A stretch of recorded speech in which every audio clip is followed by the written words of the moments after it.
저는 그 참사 이후에 우리의 교육이 어떤 질서를 새롭게 만들어야 되는가에 초점을 갖고 말씀을 드리도록 하겠습니다.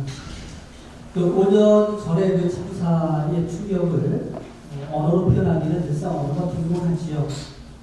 제가 받았던 충격을 표현하는 것 중에 어떤 분은 지구의 침몰이라고 표현을 하고요.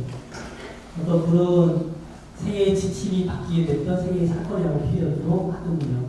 저런 말이 제게 많이 다가왔었고요. 그래서 한민복 시인은 숨쉬기도 어려웠다. 지금도 아마 그럴 것 같은데요. 그만큼 충격이 컸다는 이야기인데 이 충격 때문에 우리는 이런 약속을 했습니다. 잊지 않겠다고 이야기를 했고요.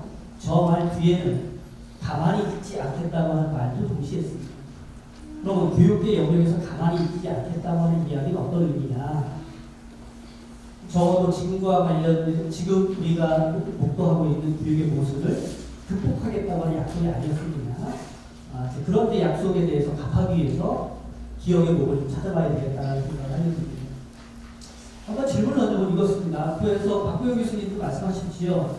우리는 가해자 의식을 가져야 문제가 해결된다. 대형 참사는 한두 가지 원인의 결합에 의해서 나타나는 게 아닙니다.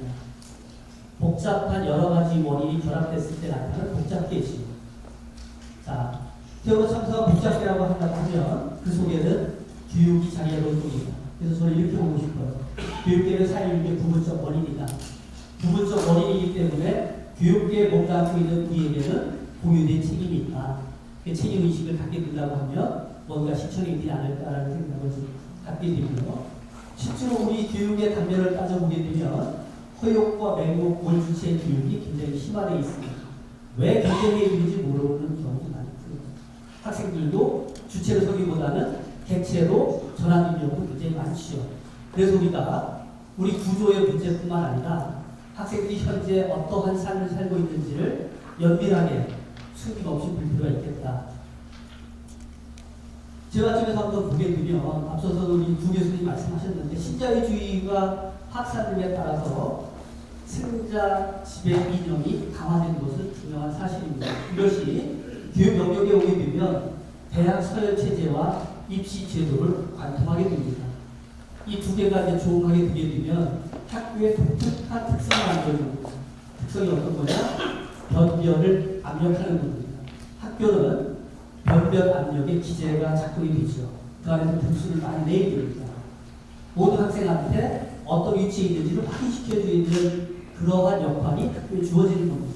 그러다 보니까 교사의 삶의 형식이 아주 재미있습니다. 지금 중간고사 문제를 내는 고등학교의 어느 선생님은 이런 걸 고민할 겁니다. 고난이도의 기억적인 문제를 출제해서 가급적 학생들의 변별을 강화시킬 고민을 하게 될 거예요.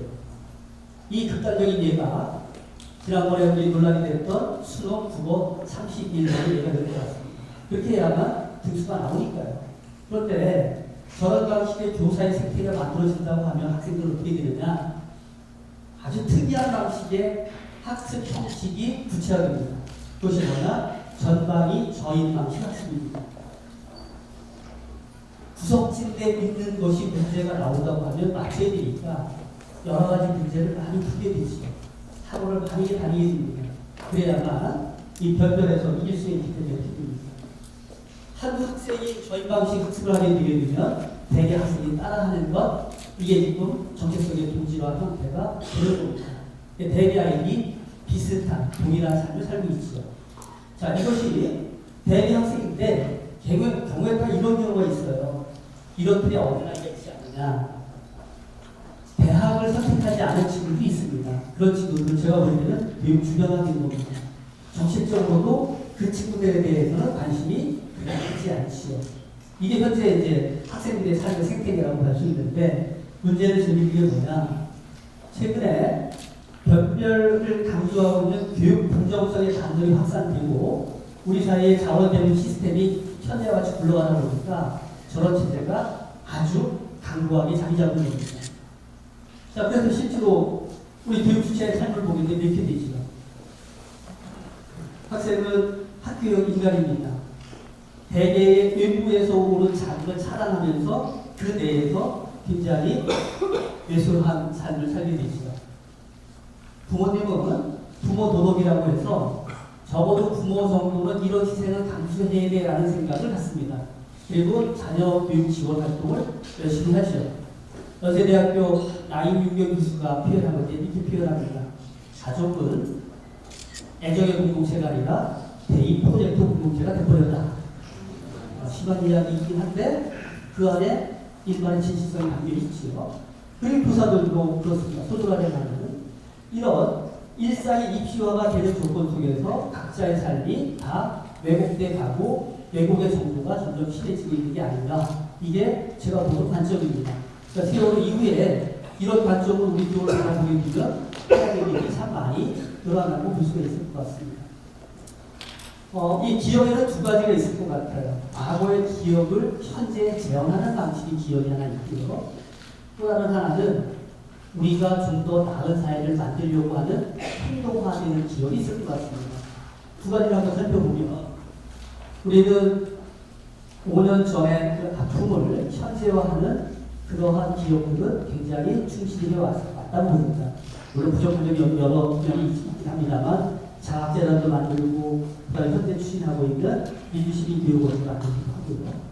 또 약전도 우리가 헌정을 했지요. 그 다음에 전교조 선생님들은 교과서도 만들어서 배포를 해서 교육적으로 활용을 하고 있습니다.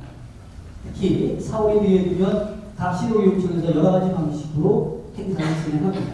우리 경영교육청에서는 이렇게 오래도록 기억할 수 있는 추모의 이 조형물도 만들었지요. 이게 이제 우리가 참사 경험을 현재화하는 그런 방식의 기억일 것이다. 두 번째는 그러면 현재 단계에서 좀 더 나은 사회로 가려고 하게 되면 뭔가 실천을 해야 되겠죠. 그걸 갖다 우리가 이제 행동화된 기억이라고 볼 수 있는데 그런 면에서는 교도가 그동안에 나름대로 역할을 해왔습니다. 제 기억으로 2014년 10월에 경기도교육청에서는 4.16 교육체계 기본 이념과 구조라고 하는 포럼을 통해서 세월호 참사 이후에 교육체제를 전환하자고 하는 결의를 다지게 됩니다. 그런 흐름 속에서 우리 경기도교육연구원에서 그 다음 해에 비전과 전략을 발표하게 됩니다. 그리고 2016년 4월 22일 이제 3주년 때 되는 것이죠. 3주년 때 전국의 14개 시도교육감들이 모여서 이 자리에 모여서 새로운 교육체제 선포식 및 공동선언을 채택하게 됩니다. 정말로 이전과 질적으로 다른 교육체제를 만들자는 약속을 하신 겁니다. 그리고 새로운 정부가 출범된 다음에 우리 이재용 교육감님께서 4.16 교육체제를 국가교육의 일제로 삭제했다는 말씀을 하시게 됩니다. 이런 흐름 속에서 살펴볼 때 제 눈에 보게 된 경우에는 기억의 기대치가 있다. 어떤 거냐면 과거의 기억을 되살리는 현재화하는 노력을 굉장히 많이 해왔지만 새로운 질서를 만들기 위해서 우리가 이런 좀 뭔가 비전을 만들어내는 일, 로드맵을 짜는 일, 국가 단위의 교육 의제를 상정하는 일에 있어서는 좀 부족함이 있지 않겠는가라는 생각을 여전히 해보게 됩니다. 그런 면에서는 기업이 기대치를 하고 있는 게 아니냐, 좀 발휘하고 보자, 그런 생각이 좀 드는 겁니다.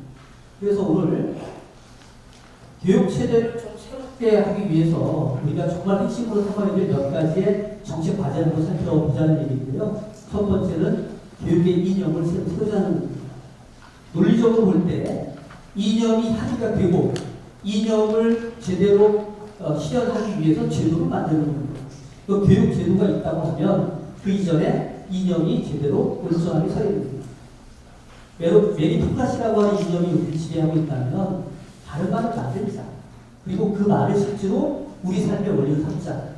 그래서 제가 예비적 개념으로 디모크레이시라는 말을 만들어봤습니다. 존엄주의라고 얘기해 볼 수 있겠지요. 모든 학생의 존엄의 공정성이 보장되고 개별 학생이 지닌 고유한 사고성 발현을 공교육의 핵심 목적으로 삼자.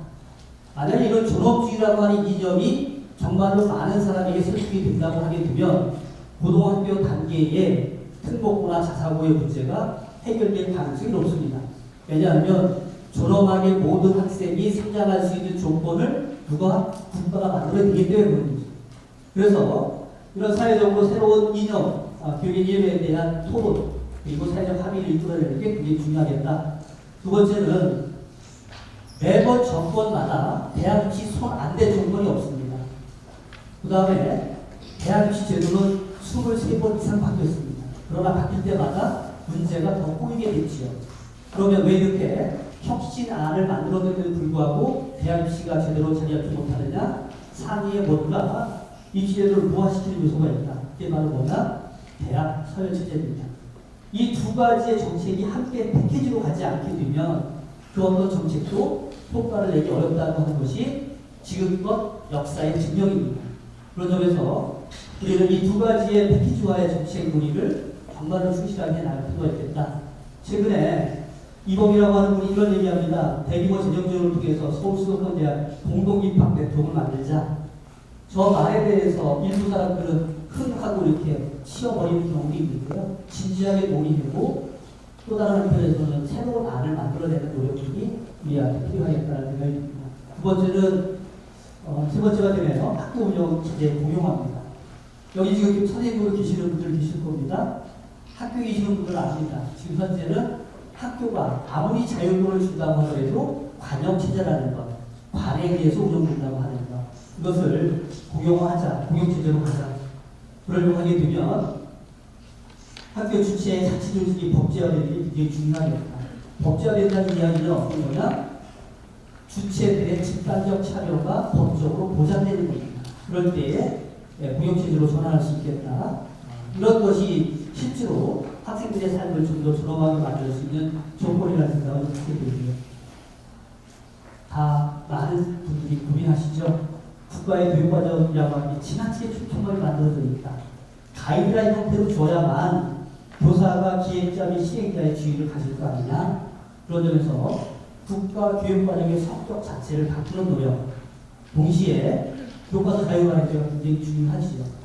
학교의 선생님들이 토론하고 합의하고 연구하는 문화를 만들려고 하면 그런 조건이 열려야 됩니다. 그런 점에서도 교과서 자유화제가 지금은 특성화학교 일부 교과에만 허용이 되는데 그것이 점점 확대되어 있다는 생각도 우리가 고민해 볼 필요가 있습니다. 그 다음에 교권의 성장과 관련된 겁니다. 우리의 성장 시스템은 아주 단조롭습니다. 서범대 교대를 통해서 교사 자격증을 받고 임용고시를 거친 다음에 들어와서 일정한 시스템에 걸쳐서 승진을 하게 되죠. 그 트랙으로 갈 때에 제가 볼 때는 이 단순한 성장 함수로 볼 때는 교사의 사명감이 꼽히기가 굉장히 어렵습니다. 그런 점에서 교사한테 사명감을 기대하는 사회의 분위기가 있다면 이 교원의 승진제, 이 성장과 관련돼서는 다양한 경로를 만드는 게 필요하겠다. 전민적으로 한번 생각해 보시죠. 교장 공모제 지금 확대가 좀 덜리고 있고 확대해 있을 것 같거든요. 한편에서는 교장 자격제가 정말 필요하겠느냐? 교장 자격제에 쓰는 에너지를 다른 방식으로 쓸 수 없겠는지 이런 것도 필요하겠다. 한편에서 우리가 이 교육 체제 자체를 전환한다는 이야기는 혁명적 의미를 담고 있는 몇 가지 아이디어가 포함되어 있는데 이런 점에서는 이런 교원 성장 경로에 대한 생각도 새롭게 할 필요가 있지 않겠습니까? 마지막으로 교육의 문제는 교육의 문제만이 아닙니다. 교육의 문제는 사회 문제와도 연결되어 있습니다. 그렇기 때문에 이 사회정책하고 병행되어 있는 인센티브 시스템을 개혁하는 문제가 굉장히 필요합니다. 인구 격차 줄이는 문제, 정규직과 비정규직 사이의 격차 줄이는 문제거든요. 또 한 가지는 학력 출신한테 차별 금지와 관련된 것도 법률로 지정하는 게 맞습니다. 많은 사람들이 저 말에 동의하지 않는데 그럼에도 불구하고 작년에 한국교육개발원에서 발표된 여론조사의 내용을 보게 되면 여전히 우리나라 국민의 80% 이상은 학력 차별이 있다고 믿고 있습니다. 이 사실을 외면하면 안 되겠다. 그런 점에서도 새로운 노력을 해봐야 되지 않을까라는 생각을 하고요. 시간이 없습니다. 후회가 됐습니다. 그래서 제가 볼 때 우리가 교육체제를 전환하기 위해서 이런 노력이 필요하다. 대학 입시제도와 교육의 입시제도하고 서열체제의 문제를 함께 패키지로 논의를 하면서 이 세 가지 정책들을 함께 추동하다 보면 교육 내적인 문제가 어느 정도 변화를 가져올 가능성이 높겠다. 이걸 추동하는 것이 사회 정책으로서의 몇 가지 정책들을 인식하는 것 같겠다. 저걸 하기 위해서는 개혁 공백들을 잘 만들어내는 것 굉장히 중요하겠죠. 마지막에 우리가 왜 기업을 배려해 주느냐? 제가 초대장에 썼습니다. 칼보다 날카로운 말을 만들자. 이런 이제 자리에서 좀 새로운 말을 만들어야 되거든요.